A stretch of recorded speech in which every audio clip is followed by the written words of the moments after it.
Welcome. It's so good to see you. I don't know if anyone has told you that they are happy to see you today, but I am. I'm happy to see you. It's good to have this time. I'm thankful to be here. Today is not guaranteed. I don't know if you've stopped to think about that, but it's not. It's not guaranteed. And life really is precious. If you're finding yourself struggling today with purpose, and even if it's not something as big as purpose, but even just a reason to get up. I've been there before. I can understand. And I just want to let you know that it's good that you're here. It's good that you're here. It is the end of another day. I am out here enjoying a cigar. So excited to see you. I know I may sound like a broken record when I say I'm so excited to see you, but I legitimately am very excited to see you tonight. I'll share a little bit more about why I'm excited to see you, why that's not just something that is manufactured or even a false statement, but it is very sincere. And hopefully tonight you'll see as I go through some of Senator Josh Hawley's manhood book. We are continuing some of that this evening. I know that you have been watching some of what I've been reading. We're continuing on in that tonight. It's really, really good. It was right in line with what I needed to speak about and share about some of the things that I have noticed in society that line up with what he's talking about as well. Thank you so much for joining me. I hope you enjoy the episode. For my older audience, do you remember a time before Google? It's been around for a while, and I am showing my age, but I remember what it was like before Google came out. I used to use a search engine called Dogpile, and it was pretty much a dog pile. Google came around, and it really did revolutionize the whole ability to search for things and utilize the internet in a great way. The thing that I noticed is that as I started using it, the younger generation didn't use it quite the same way. They didn't recognize the incredible tool that it was at their fingertips. I remember having a conversation with a teenager about 15 years, 20 years ago. They asked me a question, and I said, "Did you Google it?" And they said, "No, you always say to Google everything. Why?" And I said, "Because you can search for anything. Why would you not utilize Google? You have a smartphone. Use it.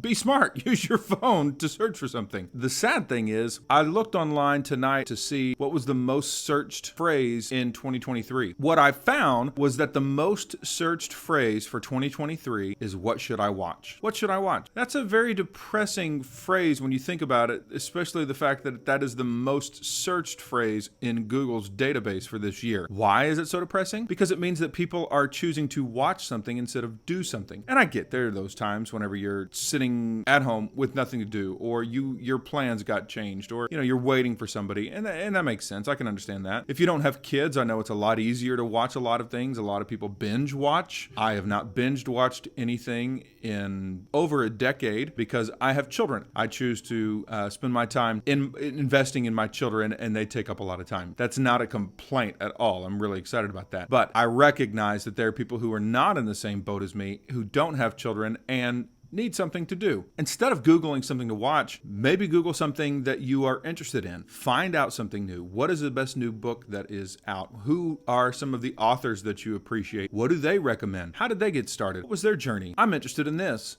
Maybe I should find out about what the point is. There are lots of things that you can search on Google besides just what to watch.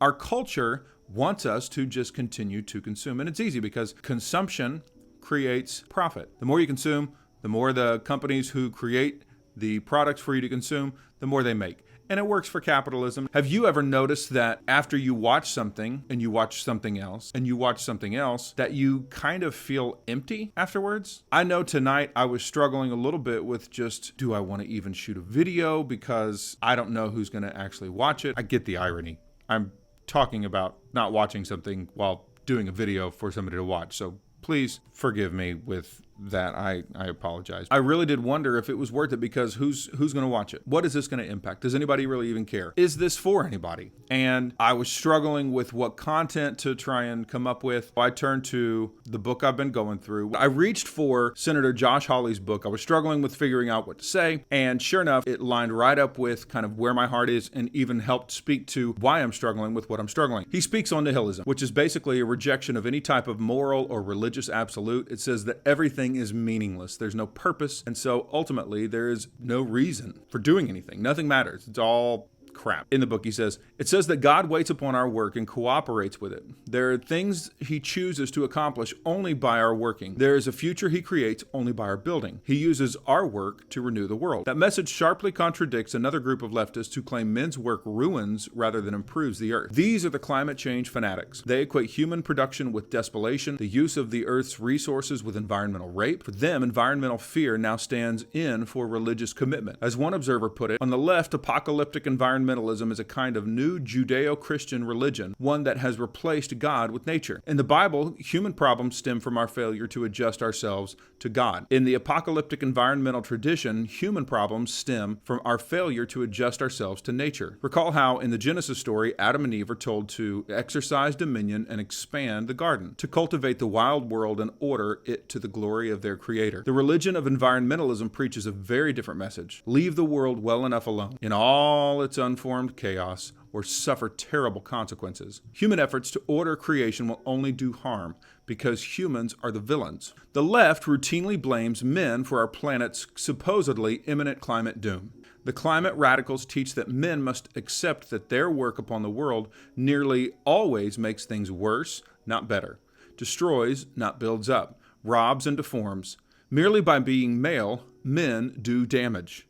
Truly, men are the problem. Patricia McCormick's recent book, The Ahuman Manifesto, provides the starkest imaginable statement of this bizarre creed. McCormick, professor of continental philosophy at Anglia Ruskin University and a self-described occultist magician, argues that human beings, and men in particular, have so damaged the non-human world that their only ethical responsibility is voluntary self-extinction. For McCormick, the death of the human species is the most life-affirming event that could liberate the natural world from oppression. To bring about that goal, she calls for death activism intended to end the human and open the world to the non-human. Notice the exact inversion of the Genesis teaching on men and work. Men do not order the creation and help make it all it could be. Men only destroy. Rather than the Bible, McCormick calls for enlisting the support of Luciferianism, that is Satanism, and modern witchcraft as intellectual resources. The biblical tradition is far too focused on those noxious humans, she writes, far too oriented to the self-serving / God-serving subject that oppresses, whatever that means. Credit where credit is due, though. McCormick, more than most, is perfectly clear about the implications of her claims and how sharply they diverge from the Genesis story. She at least understands that the logical endpoint for much contemporary environmental activism is the abolition of men. This nihilistic theology is having an effect. A 2020 poll found that fully a quarter of childless American adults said climate change fears deterred them from having children. Some on the left are going beyond mere brooding and acting out their fears. As I write this, environmentalist activists around the world have been conducting a campaign of vandalism against famous works of Western art, such as Johannes Vermeer's Girl with a Pearl Earring. In an effort to raise awareness about the stakes of the climate crisis, they've been variously gluing their hands to famous paintings or hurling food at them. What is the message to men in all this? That their work is not only insignificant but deeply destructive? And if that is true, why bother to work at all? For that matter, why not forgo family and child rearing and any other act of consequence that expresses some shred of hope for the future, and instead collect a government check? Why not just do nothing? This is where the left's anti-human, anti-work climate theology ultimately leads. To nihilism, to nothingness. But the Bible has something better to offer. A man can be an agent of renewal. His work can matter. He can build. A freaking bug in my face. These freaking bugs. I love the way you put that because it really does capture the essence of what I have felt in not recognizing that it comes from this agenda, this narrative that we are fed constantly about how terrible we have been to the environment, how terrible our lifestyle is, and how terrible. Everything's terrible. And if everything is terrible and we're the cause of what makes it terrible, and if you want something different, then what would the solution be? If nothing that you can do is right, then you just need to go. And that's a terrible message. Terrible, I get it. I said terrible again. I will say it, that is a demonic message. It is not something that we read in Scripture. It goes against what we are told that God has a purpose for us. If you have questioned whether or not there is anything worth doing in this life, if it all seems meaningless, I want to tell you that you are here for a reason. Regardless of what you may feel, regardless of what messages you're receiving from culture, from society, from people around you, you have a purpose. You have something to contribute. It's vital that you are here. That's why I said what I said at the beginning, that I am really, really thankful to see you here. I know these videos may not be seen by a lot. I'm believing that they will eventually, but regardless of the audience and the number of people who see them right now, I am inspired to do them because it gives me a purpose. And I'm believing that you will eventually see this and recognize that you too have a purpose. So that excites me. That's why I am legitimately, sincerely glad to see you. Well, thank you so much for joining me. I hope that you enjoyed this episode. I hope that it challenged you. I hope it caused you to think. I hope it gave you some inspiration to maybe get up and do something instead of just Googling, what should I watch? If you are not subscribed to the channel yet, I would greatly appreciate it if you would consider subscribing. If you liked the content, give me that thumbs up. Put something in the comments, share this on social media, and as always, if you are in the Lebanon area and would like to join me, I would love to share a cigar with you and change the world.